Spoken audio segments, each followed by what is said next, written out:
صرف 11 بار پڑھ لیجیے، اس کو ذہن میں رکھ لیں، حتیٰ کہ یہاں تک کہ 11 نسلوں تک اس کی برکتیں چلتی ہیں۔ اللہ کو نا یہ توجہ کا ہونا بہت پسند ہے۔ غیب سے فتوحات، برکات اور رحمتوں، عزتوں اور وسعتوں کے دروازے کھلوانے کے لیے رشتے، غم، اولاد، پتہ نہیں کون سے۔ ہم نے نا آج تک آیت الکرسی کو حفاظت کا عمل سمجھا ہے، میں اس کا انکار نہیں کر رہا، اصل یہ اسم اعظم ہے، اور محدثین نے لکھا ہے کہ بعض فرماتے ہیں الحی القیوم اسم اعظم ہے، اللہ لا الہ الا هو الحی القیوم، اور بعض محدثین کے مشاہدات تجربات ہیں کہ آیت الکرسی کی آخری آیت وَهُوَ الْعَلِيُّ الْعَظِيمُ، العلیُّ العظیم، یہ اسم اعظم ہے۔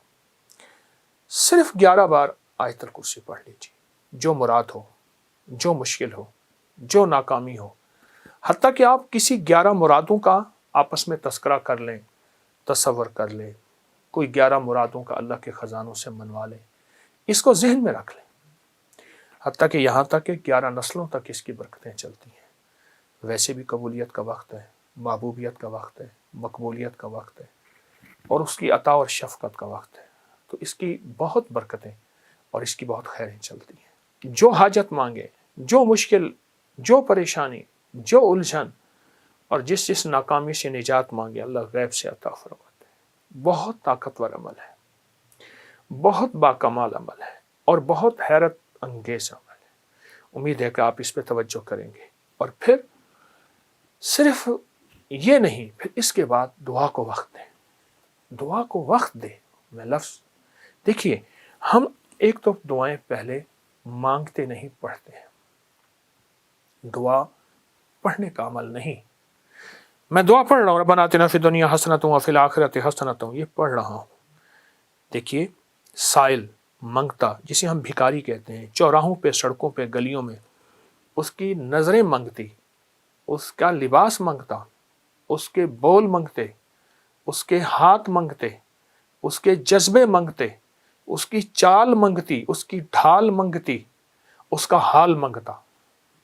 آپ سوچیں، تو اس کے بعد پھر اللہ سے دعا مانگے، اور دعا کو وقت دیں، اور دعا کے لیے وقت نکالیں۔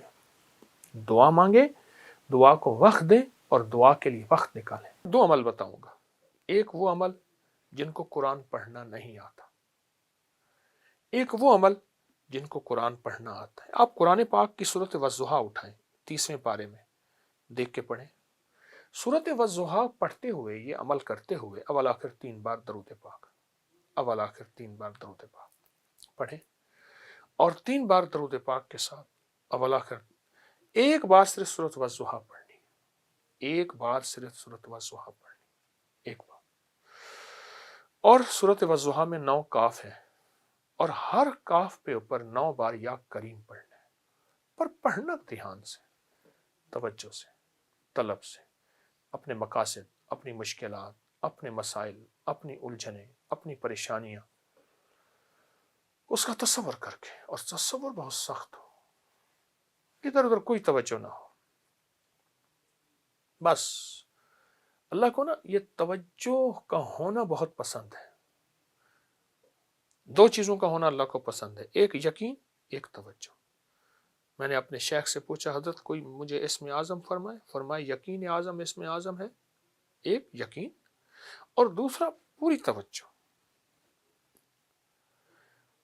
ایک بار سورۃ والضحیٰ پڑھیں، اس کے 9 کاف، ہر کاف پہ 9 بار یا کریم پڑھیں، یا کریم، یا کریم، یا، اس کیفیت کے ساتھ، درد، غم، طلب، تڑپ، جذبے کے ساتھ، اس کیفیت کے ساتھ یا کریم پڑھیں، اس کیفیت کے ساتھ۔ جب اس کیفیت کے ساتھ یا کریم پڑھیں گے، پھر غیب سے اللہ کی مدد آئے گی۔ جو بھی مسئلہ ہے، یقین جانے چند منٹ لگتے ہیں، چند منٹ لگتے ہیں، ایسے مسائل حل ہوتے ہیں۔ میرا تو مشورہ یہ ہے، آپ اس کو چند بار پڑھ لیں، ہر نماز کے بعد پڑھ لیں، دن میں وقفے وقفے سے پڑھ لیں، مجبوراً صبح شام پڑھ لیں، لیکن میں چاہوں گا کہ اس کو زیادہ پڑھیں، چند منٹ لگتے ہیں۔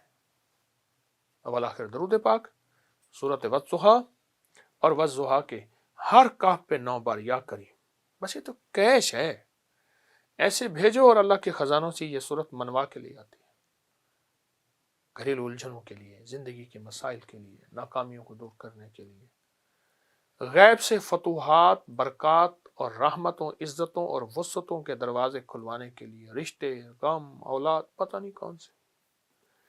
اب جو بندے قرآن پاک نہیں پڑھ سکتے، وہ صورتیں جو ہے والضحیٰ کا ذکر کرتے ہوئے، تصور کرتے ہوئے مسلسل یا کریم پڑھیں، یا کریم، یا کریم، یا کریم، اور پڑھیں دل کی گہرائیوں سے، اور پڑھیں اندر کے درد سے، یا کریم، یا کریم، یا کریم۔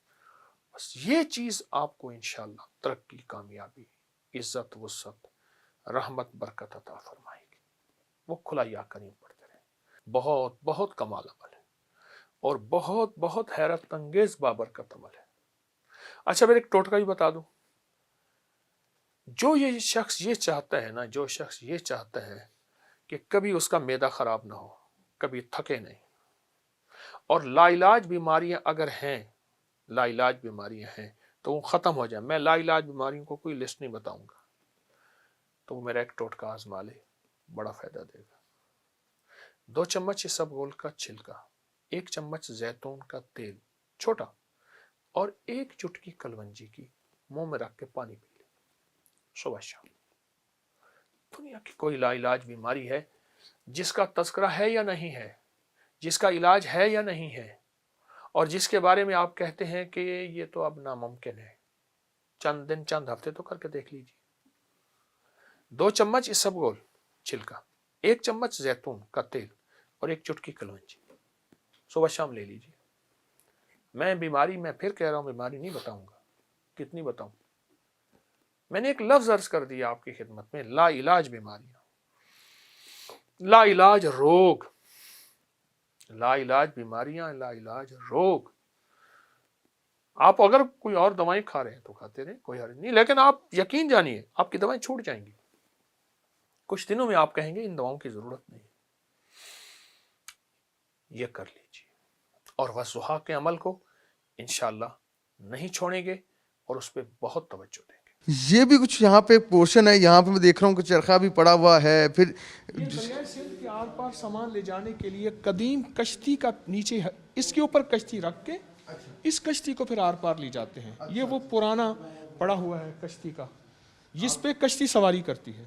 آپ کی بڑی تلاش ہے قبلہ اس پہ، اور ایک آسا جو ہے میں دیکھ رہا ہوں، یہ جو چھڑی جسے کہتے ہیں، یہ بھی ساتھ پڑی ہوئی ہے۔ جی ہاں، بہت پرانی چیزیں ہیں، بہت پرانی، سنبھال کے رکھنے کی کوشش ہے کہ وہ شعبہ ہمارا سکوں کا ہے۔ اچھا، یہ دیکھیں، یہ سارے سکے پڑے ہیں۔ ہاں یہ سکے اس کے بارے میں بتائیے گا کہ ڈھیروں سکے پڑے ہیں، ادھر نایاب سکے پڑے ہیں۔ کبھی ایسا سوچا ہے کہ اس کو کبھی جو ہے نا لوگوں کے لیے کھولا جائے؟ عمارت نہیں ہے، اگر کوئی بلڈنگ بڑی ہو، میں تو چاہتا ہوں یہ میرے وطن کا ورثہ بھی ہے تو وطن کے لیے ہے، تو ان لوگوں کی محبت، لوگ اس سے بہت محبت کرتے ہیں اور لوگ اس کو دیکھنا چاہتے ہیں، جگہ نہیں ہے۔ تالا تو میں نے دیکھا جہاں پہ لگا وہاں کوئی داخل نہیں، اتنا بڑا تالا، اس کی حقیقت تو بیان فرمائیے گا۔ جی یہ تالے پرانا وقت کا، اس طرح تالے ہوتے تھے، پرانے وقت کے ایسے تالے ہوتے تھے، چھوٹے بھی بڑے بھی۔